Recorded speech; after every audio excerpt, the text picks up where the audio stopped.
Hi అండి, అందరూ ఎలా ఉన్నారు? బాగున్నారా?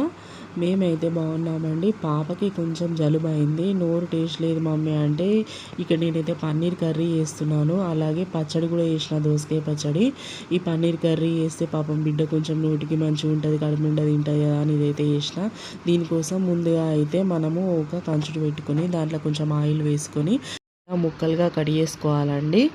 మనకి ఇష్టము, చిన్న ముక్కలు అయితే చిన్న ముక్కలు, పెద్దవి అయితే పెద్ద ముక్కలుగా కట్ చేసుకోవాలి. ఈ ముక్కలు అయితే మా మనే కట్ చేసిండు. చూసిరా, సైజుకి ఒకటి ఉన్నాయి అవి. వాడు కట్ చేస్తా అన్నప్పుడు మనం వద్దంటే ఇక మళ్ళీ అలుగుతాడు, అదో బాధ. ఇట్లా ముక్కల్ని కట్ చేసుకొని వీటిని ఆయిల్లో వేసుకొని గోలించుకొని ఉప్పు కారం అయితే వేసుకోవాలండి.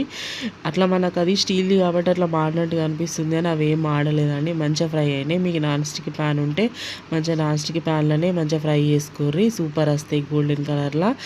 అవి పక్కకి పెట్టుకున్నాం కదా. ఇప్పుడు నెక్స్ట్ మనం ఇంకొక ప్యాన్ పెట్టుకొని దాంట్లో కర్రీ కోసం కొంచెం ఆయిల్ వేసుకోవాలండి. ఇంతకుముందు మనం పన్నీర్ ముక్కలు గోలించుకున్న నూనె మిగిలింది కదా, అది కూడా ఇందులో వేసేసిన. అది వేయంగా ఇంక కొంచెం ఎక్స్ట్రా ఆయిల్ వేసిన. దీంట్లోనైతే జీలకర్ర వేసిన అండి. జీలకర్ర కొంచెం వేడైన తర్వాత బిర్యానీ ఆకును కట్ చేసి వేసిన తర్వాత యాలకులు, లవంగాలు, దాల్చిన చెక్క, బండ పువ్వు అంటారు కదా, అది కొంచెం వేసి దాంట్లోనే అల్లం ఎల్లిగడ్డ పేస్ట్ అయితే వేసి కొంచెం ఇట్లా గోలించుకోవాలి.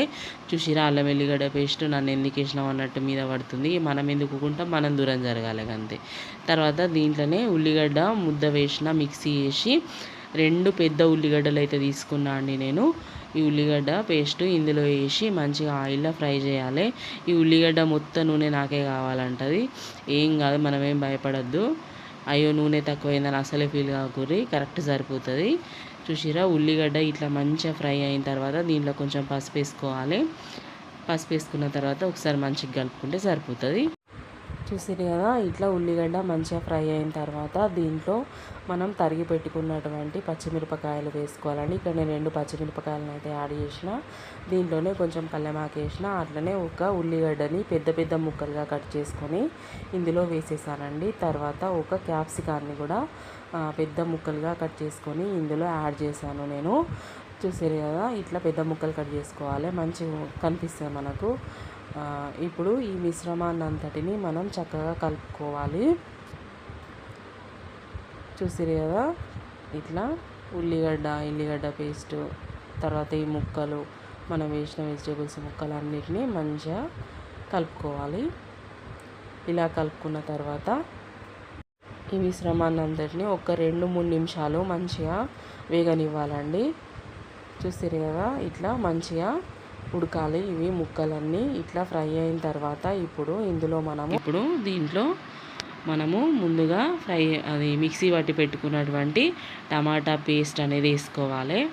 2 టమాటాలు తీసుకున్నా అండి ఇక్కడ నేను, మీడియం సైజు 2 టమాటాలు మంచిగా పేస్ట్ పట్టుకొని మిక్సీకి దీంట్లో వేసేసి మంచిగా కలపాలి. ఈ టమాటా అనేది పచ్చి వాసన అనేది రాకుండా, పచ్చి వాసన మొత్తం పోయి మంచిగా టమాటా పేస్ట్ మంచిగా మగ్గేంత వరకు దీన్ని మంచిగా మూత పెట్టుకొని మంట సిమ్ములో పెట్టుకొని ఫ్రై చేయాలండి. ఇంత లోపల మనం దోసకాయ పచ్చడి రెడీ చేసుకుందాము.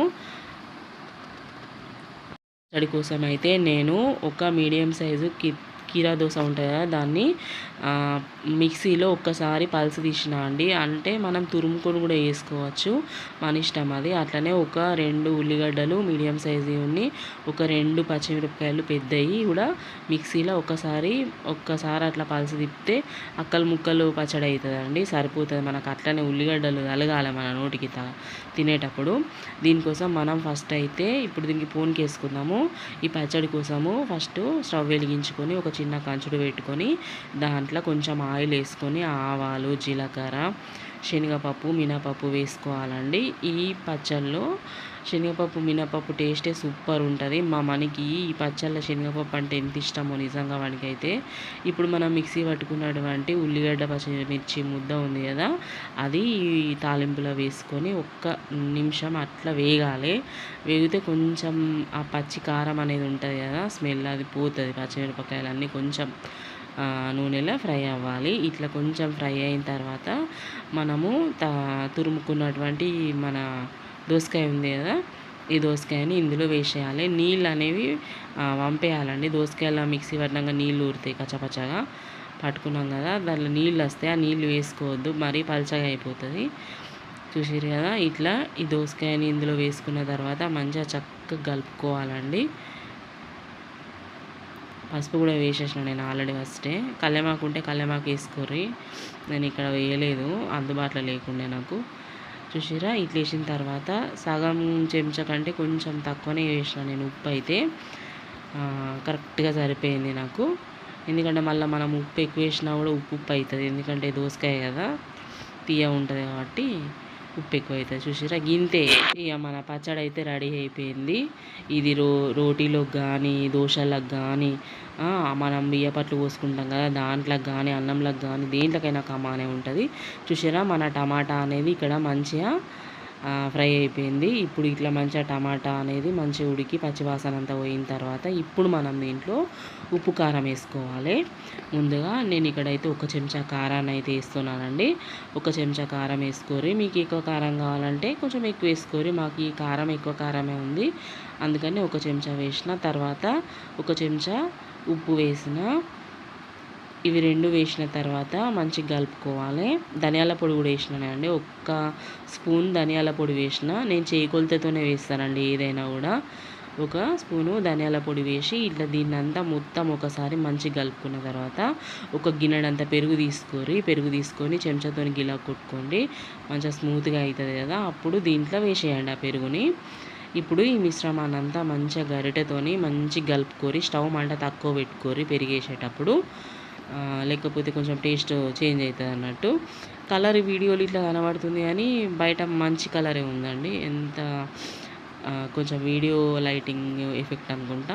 పెరిగేసుకున్నాం కదా, పెరిగేసుకున్నాక మంచిగా కలుపుకొని ఇట్లా కలుపుకున్నాక దీంట్లో మనకి ఎంత గ్రేవీ కావాలంటే అన్ని వాటర్ యాడ్ చేసుకోవాలి. నేనైతే ఒక చిన్న గ్లాసుడు ఉంటుంది కదా దాంట్లో సగం అన్ని నీళ్ళు పోసిన, మనకు సరిపోతుంది ఇది. ఇప్పుడు ఈ క్యాప్సికమ్ ముక్కలు ఇవంతా ఈ మసాలా ఇదంతా గ్రేవీ మంచి ఉడకాలి. ఇప్పుడు నేను దీంట్లో పన్నీర్ మసాలా ఉంటుంది కదా అది వేసిన. మీ దగ్గర ఒకవేళ ఇది లేకపోతే మీరు మామూలు బిర్యానీ మసాలా అన్న వేసుకోండి, లేకపోతే గరం మసాలా అన్న వేసుకోండి. ఉంటే కసూరి మేతి కూడా వేసుకోండి. నేను నా దగ్గర వేయలేదు. చూసిరా, ఇట్లా ఇవన్నీ వేసిన తర్వాత ఒక్క మూత పెట్టి 3 నిమిషాలు మంచిగా మసాలా పెట్టాలి దీన్ని. చూసిరా, ఇట్లా తుకపికమని ఉడకాలి. క్యాప్సికమ్ ఉడికిపోతుంది మనకు ఈ టైంలో. చూసిరా, ఇట్లా మెత్తబడుతుంది క్యాప్సికము. ఇప్పుడు ఇట్లా క్యాప్సికమ్ మెత్తబడి ఇట్లా గ్రేవీ కొంచెం ఉడికి తర్వాత మనకు ఇక స్మెల్ వస్తుంటుంది అన్నట్టు, మసాలా స్మెల్ బయటికి. అట్లా వచ్చే టైంలో ఇక మనం ఇంతకుముందు గోలించుకున్న పన్నీర్ ముక్కలు ఉన్నాయి కదా, చూసిరా ఎంత మంచిగా గోలినాయో పన్నీర్ ముక్కలు. ఈ ముక్కల్ని ఇందులో వేసుకొని చక్కగా మంచిగా కలుపుకోవాలి. ఇప్పుడు పన్నీర్ ముక్కలు వేసిన తర్వాత దీన్ని 1 నిమిషాలు మంచిగా పన్నీర్ ముక్కలకి మసాలా అంతా పట్టేటట్టు మూత పెట్టుకోవాలి. ఇక్కడ మనం చేయంగానే వంట రూమ్లోకి వెళ్ళి మొత్తం వాసన ఇల్లంతా వారిపోతుంది. మా మన అయితే వంట రూమ్లోకి వచ్చిండు, హాల్లోకి వెళ్ళి టీవీ చూసేటోడు. మమ్మీ రెస్టారెంట్లో వచ్చినట్టు వస్తుందే వాసన అని అన్నాడు. కథం అయిపోయి సాలిగా మనకు అంతకంటే ఏం కావాలి ఎప్పుర్రి, తిన్నంత మాపు అయిపోతుంది ఇక్కడికే మనకు. చూసిర్రా, ఇట్లా మంచిగా తుకపెక ఉడికిన తర్వాత ఇక మనం స్టవ్ బంద్ చేసుకునుడే. చూసిర్రా, మన పన్నీర్ గ్రేవీ కర్రీ అయితే రెడీ అయింది. నిజంగా ఎంత సూపర్ వచ్చిందంటే సూపర్ వచ్చింది. నేను దీంట్లోకైతే బగారన్నం వండిన, తక్కువ ఆయిల్ వేసి క్యారెట్ ముక్కలు బీన్స్ వేసిన అండి. తర్వాత కొంచెం శనగపప్పు వేసి బగారా రైస్ అయితే రెడీ చేసిన.